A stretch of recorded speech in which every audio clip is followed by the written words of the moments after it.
You've got 89 million pounds of historical resources right now in the firm. Do you plan to upgrade any of these to compliant resources? And would you consider any pre-feasibility or feasibility studies for those projects? If so, do you believe the stock will get a re-rating as the projects are being advanced? We'd already mentioned we are doing the Juan Tafoya Marquez update, which is a PEA. Given current economics of the uranium industry, we will not. We don't have any immediate plans of advancing that through feasibility.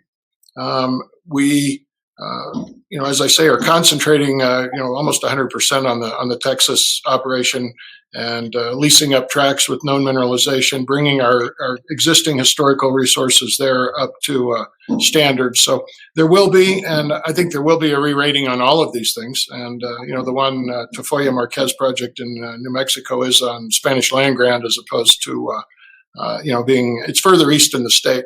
So, it's certainly going to be a positive for us. I don't think it in itself is going to be dramatic, but I think as things unfold over the course of the year in Texas, I think that'll be quite dramatic. And I'll add that sometimes by the time we get done with the fees in Texas, and particularly the way most in situ ISR operators work, I expect by the time we get working on a feasibility study, we may already be installing well fields. And so the feasibility study would probably effectively be something that's almost as an as-built. Mm-hmm. Okay, and let's assume uranium price is not an issue today. What projects can you get into production fairly quickly? What would be a priority for you? Well, obviously, our South Texas properties would be a priority because they're licensed, right? So the permitting and licensing aspect is very well addressed, and we see that as advancing quickly. And and with that, we have some properties that like I mentioned, we're already trying to advance as part of through an acquisition program that will allow us to bring Rosita up to full capacity and also extend its life and possibly provide enough resources to support Kingsville as well. Okay.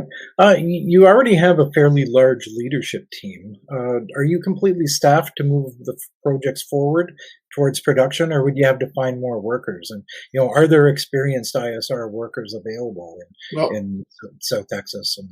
We've actually been, just so you understand, I'm trying to be judicious with our timing on these things, but particularly in South Texas, since I've worked there for a significant part of my career, I've developed relationships and networking with a lot of people down there.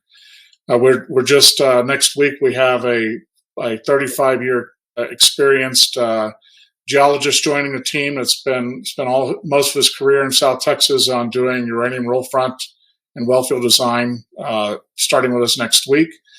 We'll be adding fortunately, with the Westwater acquisition, we did get some engineering and technical staff with it, limited as it is, but we will be adding people as the timing allows us to come forward.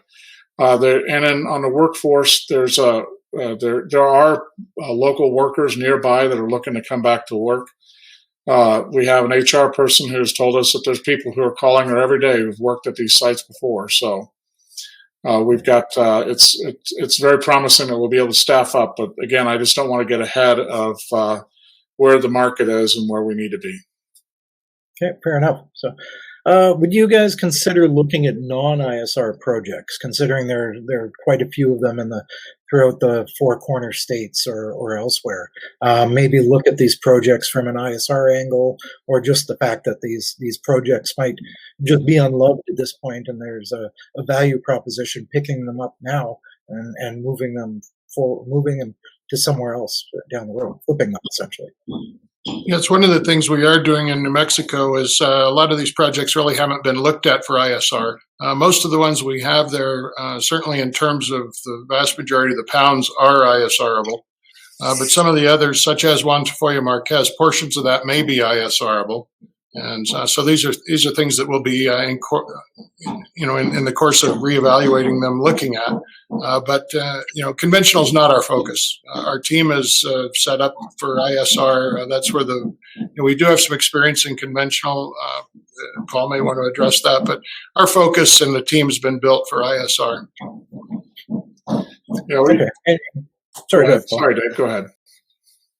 Well, I was just sort of, with this conventional not being your focus, it sort of leads into another question here. Would you consider collaborating with Energy Fuels for rare earths for as additional revenue? But it sounds A, uranium is your focus. B, conventional is not your focus, right? So, well, who knows what the future holds with respect to future relationships. Most of our properties that we have, with the exception of possibly some in Arizona, have limited access to rare earths and other minerals. There's some other critical minerals in there. We've got some vanadium on some of the properties that are conventionally mined, and then molybdenum is another one that is predominant in some of the South Texas deposits, along with uranium. But in reality, the larger focus is that, and it goes back to our conventional properties. It depends on where things are when we're ready to look at executing them. Right now, there's one operating uranium mill in the U.S. that's owned by Energy Fuels. That creates opportunities, but it depends on their business strategy at that time. And as a result, our focus, we see in situ recovery as being the ability for us to act independently without relying on others to execute.